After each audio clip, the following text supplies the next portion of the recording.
Hala, matindi to, COA, kumanta, Malacanang, walang kawala sa pasabog ni Recto, lahat nilaglag. Ayan, syempre itong balitang ating matutunghayan ngayon ay nagbula kay Banat Kabayan TV. At ilalagay ko sa description box ang link ng channel ni Banat Kabayan TV para maging updated po kayo sa mga balita na kanyang inihahatid sa atin. At syempre ito po ang inyong lingkod na si BT na magbibigay ng reaksyon at komento dito sa video na ating matutunghayan ngayon. At huwag na natin pagtagalin at sabay-sabay na nating panoorin ang laman ng video na hatid sa atin ni Banat Kabayan TV at bibigyan natin ng reaksyon ng balitang ito. Pasok! Usapan na po natin. Ito po, COA po tumangging isa publiko ang confidential fund ni BP Sara. No? Pag-usapan din po natin, ito pong Maharlika Fund. Umamin po si Recto na wala pa po silang paggagamitan. Wala pa pong pupunduhan. May pondo na wala pa pong proyekto na pupunduhan. Grabe talaga. Pag may tumanggi po ang COA, sa pagdinig po ng nakasalang po kasi ngayon yung sa mga congressman itong mga iba't ibang ahensya para sa kanilang pagbabudget, pinipilit po ng Makabayan Black, yun nga pong gusto nila mangyari, no, yung sabihin ng COA yun pong pinagkagastusan ng confidential fund, hindi po ng lahat ng may confidential fund, si BP Sara lang po, no. Kailangan talagang yun lang talaga yung tinitirya ng Makabayan Black. No? Alam naman natin yung Makabayan Black talaga, kabanggaan talaga ng mga Duterte yan. Sinasamantala ng Makabayan Black hanggat pinapaboran sila ngayon. Diba? Siyempre, samantalin ko tong panahon na to. Kami pinapaboran eh. Diba? Tsaka kalaban nila yung ano ngayon. Diba? Kaya sila ngayon gumagawa asipag nila eh. No, sana nga yung pagiging masipag nyo umabot pa hanggang 2028, no. Paano pag nag-iba na yung yung iba na yung sitwasyon, 'di ba? Paano na kayo ngayon yan? Nasabi ko sa inyo tigil-tigilan nyo na yan Mas maganda isulong nyo na lang yung mga kabutihan para sa taong bayan, hindi yung mga pansarili nyo lang. Kasi ang nangyayari puro pansarili lang Gusto nyo makaganti kay ganito, gusto nyo makaganti kay Duterte. Gusto ba? Gusto nyo kasing makaganti sa kanila kaya talagang hindi kayo titigil. Sinasamantala nyo yung panahon na alam nyo na nagkakaroon ng hidwaan ng administrasyon at ang mga Duterte. Diba? Sinasamantala nyo yan. Imbis na tumulong kayo sa pagpapaunlad ng bansa, imbis na tulungan nyo yung presidente na paunlad rin ng bansa,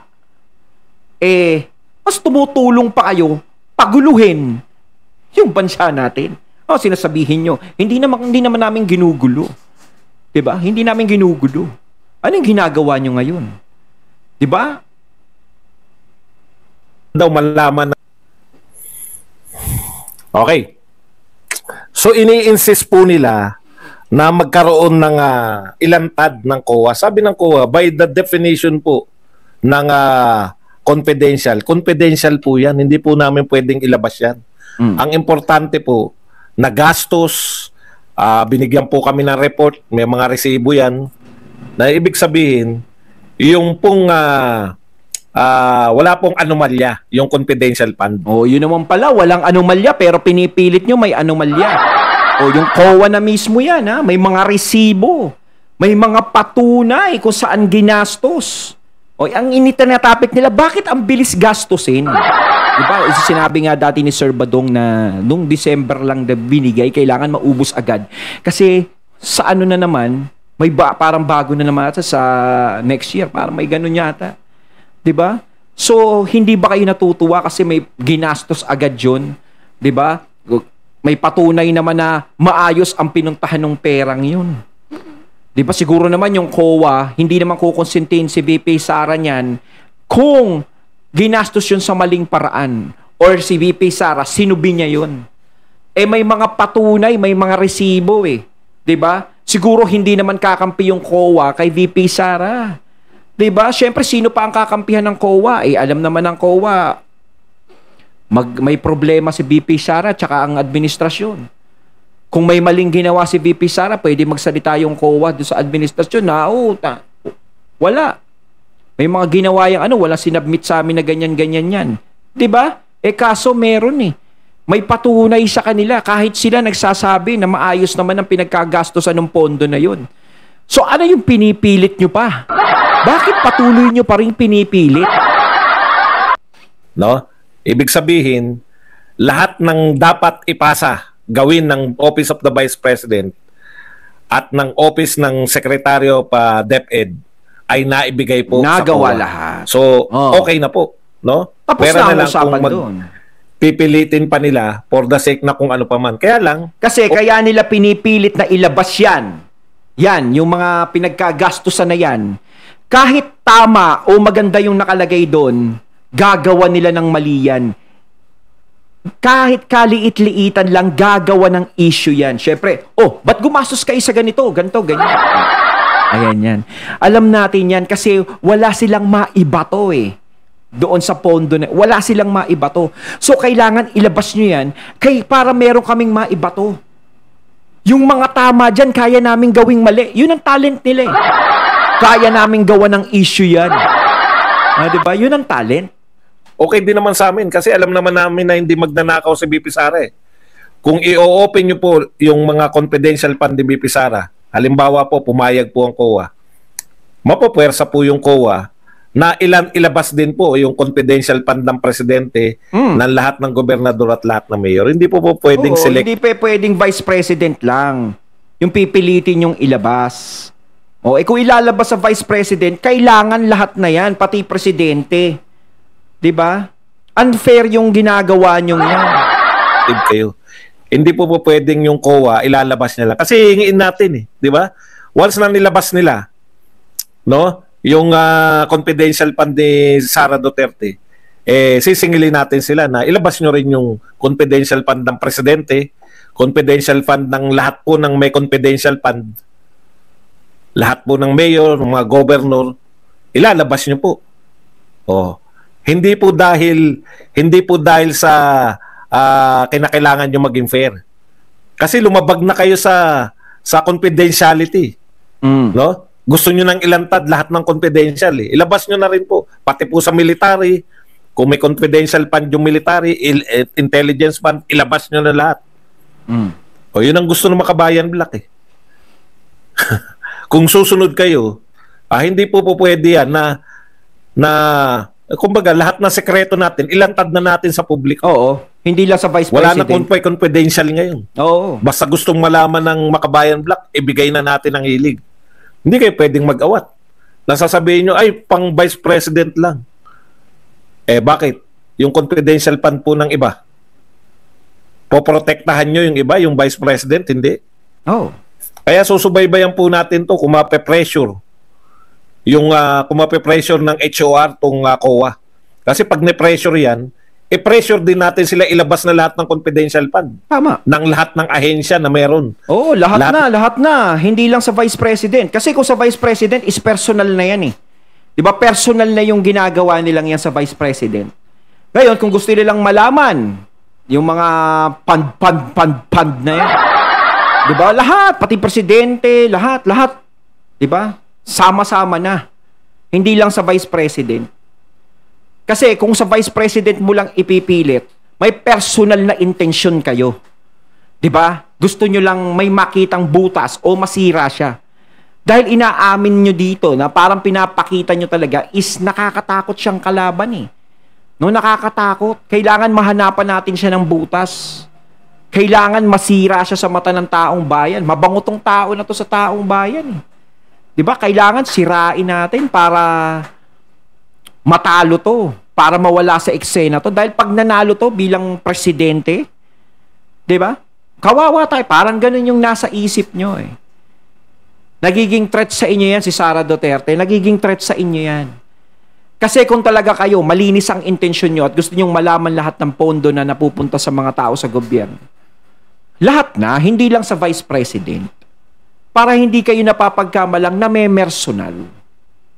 Ng confidential fund ng lahat ng mga mayor at governor, pati ng presidente ng Pilipinas. Pangit po yan. Matagal na po namin sinasabi na pangit po yan na sila nasunod. Yung mga convicted na nasusunod. Convicted niya hindi ba? Convicted na to si Congressman Franz Castro. Antindi nyo naman. Yan, numero 1 talaga yan. Gustong makabawi niya. Pero congratulations din sa sa COA. At hindi kayo bumigay. Kasi dapat alam niyo yan. Oo. Pero ang importante doon, sinabi po ng COA na nakapagbigay sa kanila ng report, yung pong kinakailangan ni BP Sara at ng opisina ni BP Sara na ibigay po nila sa nagawa COA. naman. O, diba? Hindi Doon naman, pa lang wala ng issue eh. COA mismo ang nagsasabi, dapat patay na yung issue na yan. Pero pilit nilang gustong ilabas. Pilit nilang gusto dumihan. Diba? COA na mismo nagpapatunay. Parang sinasabi nyo naman, ang COA ay sinungaling. May tinatago yung COA. po kayo auditor eh. COA auditor. Kung nasatisfy yung COA ng report ni BP Sara, walang anomalya. Okay, punta na po tayo rito sa isa pang balita. Umamin po si Recto. No? Hindi po kasi po pwede na haka-haka lang. Hindi nyo nga pinagbibintangan eh. Umamin po to si Recto. Basahin po natin ang sinabi ni Recto. Wala pa pong detalye kasi ano lang to, kapapasok lang just in. Ito may just in na sa sa flood control. Ito muna yung isang just in. Just in. Kakapasok. Maganda yung sinabi nyo sa akin eh. Ito po, just in. Department of Finance Secretary Ralph Recto aminado na wala pang napipiling paglalagakan ng investment ang Maharlika Investment Group mula nang maisabatas ito noong nakaraang taon. Okay. Bakit po mali, no? Bakit po masama po to? Makikita nyo po kung gaano kapalpak yung BBM administration dito po sa confidential fund. Lahat po ng makikitang pagkakamali inilalarawan po niyang confidential fund. Bakit po? Una, sinertify yan na urgent.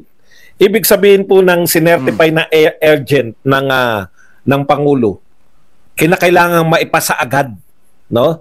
May shortcut po yan, pinapayagan po yan sa maikling panahon. Kasi usually, first, second, and third reading, di ba? Ganyan po, pag hindi urgent, matagal, taon nang aabutin ng isang bill para maging batas. Pero pag ito po ay sinertified urgent ng Pangulo, pwede pong i-fast track yan. Bibilisan nila. Bibilisan nila yung pagpapasa. Kasi meron pong meron pong mga araw. Kinakailangan may pagitan yung first reading, second reading, at third reading. Pero pagka certified urgent po, pwede pong sa isang araw magkaroon ng 2 reading. Kaya mabilis po na naipapasa yung mga batas. Bakit po sinecertify na urgent? Kaya naman sinecertify na urgent yung isang panukalang batas. No? Dahil kailangan ito ng gobyerno. No? Kailangan ng gobyerno itong batas na to para makapagpatupad siya ng programa niya. Kaya niya isa-certify na urgent. Halimbawa, so, binamadali. Halimbawa, may gagawin siyang ganun. Kailangan, apurahin niya na to. 'Di ba? Kailangan wag na natin pagtagalin. Maganda sana sa pandinig, no, na inaapura ko kasi meron tayong paggagasusan, meron tayong gagawing isang proyekto. 'Di ba? Ang ganda nun. Ito tuloy natin kung ano yung kabagsakan. Kung sa tingin ni Pangulong Duterte para maging effective yung mga pulis na gagamitin niya sa war on drugs, kinakailangan yung risk naman nila ay masulit. Isa-certify niya urgent yung dodoblehin yung sweldo ng mga pulis. Okay. May paggagamitan, di ba? Para yung risk para sipagin, kahuhuli o ka-encounter sa mga rebelde itong mga sundalo. Kinakailangan mabilis yung pagpapasa ng kanilang yung panukalang batas na dodoble sa kanilang sweldo. Kaya mabilis na naipapasa kasi kinakailangan yun eh. Critical yun eh. Sasabak sa matinding pakikipaglaban yung mga pulis. Kinakailangan naman matuwa muna sila. Baka sabak sila sa matinding laban pero yung sweldo naman nila alam niyo yun? Okay, ganun po yun, no? Urgent. O kaya nariyan na, no? May mga may mga kausap na yung gobyerno. Hindi lang makapasok dahil may mga restriction yung ating investment code. isa-certify niya urgent na etong batas na to para may 7 kausap na ako, papasok na sila, kaya lang. Ano kaya to? Anong urgent tong isa? Urgent para makapagbigay na kami kaagad ng ayuda. Kailangan maging mabangon na kami, malapit na mag-2020. Urgent yan. Kailangan makapagpamudmud na. Joke lang ha, joke. Ayaw nila tong mga tipong ganun yan, no? Yung makakatulong. So sa makatuwid, ganito po kasabog. Hindi ko po sinasabog yung namumuno, ha. Ganito po kasabog yung utak, priority, no? Urgent or priority. Priority mo. Kaya ipinasa agad. Saglit lang po na ipasa yung Maharlika. Yan po ang isa sa pinakasikat na naipasang batas sa panahon ni Pangulong Marcos. Isa sa mga pangunahin niyang batas. Ganito po. Naipasa na yung batas, nakakuha na ng mga pondo, wala naman palang paglalagakan. Bakit minadali? Di ba? Kung wala namang paglalagakan, bakit minadali? Si Recto na talaga nadulas dyan. Wala namang paglalagakan. Diyos ko, bakit mo minamadali? Naku ha, naku naman. Kasi talagang sinasabi nga ni Sir Badong, kung talagang minamadali mo talaga, kung urgent talaga, may paggagamitan ka na kapag ganyan, na ipasa mo agad, is gagawin mo agad. Pero kung ganyan, bakit mo minamadali kung wala ka namang paggagamitan? Para saan yun? Diba? I smell something fishy about this, about that. Yung mga nakuhang pondo sa mga iba't ibang ahensya, hindi naman ngayon alam kung saan, kung papakikita yung Maharlika Fund. Wala, baka naging dilata na, napamudmud na yun. Okay, baka mamaya naging yun yung pinamudmud sa mga taong bayan. Diba? Paniwala na ako'y tumutulong, ganyan. Ako'y iboto nyo, tandaan nyo ang aking pagmumukha, ako'y tumutulong sa inyo araw-araw, lagi ako nagbibigay ng pera sa inyo. Huwag na kayo maghanap buhay, maging tamad kayo. Kailangan, puro ayuda na lang ang inyong tanggapin, araw-araw. Puhunan yan eh. Diba? Pondo yan para kumita yung Maharlika Fund. Paano kikita kung hindi nyo naman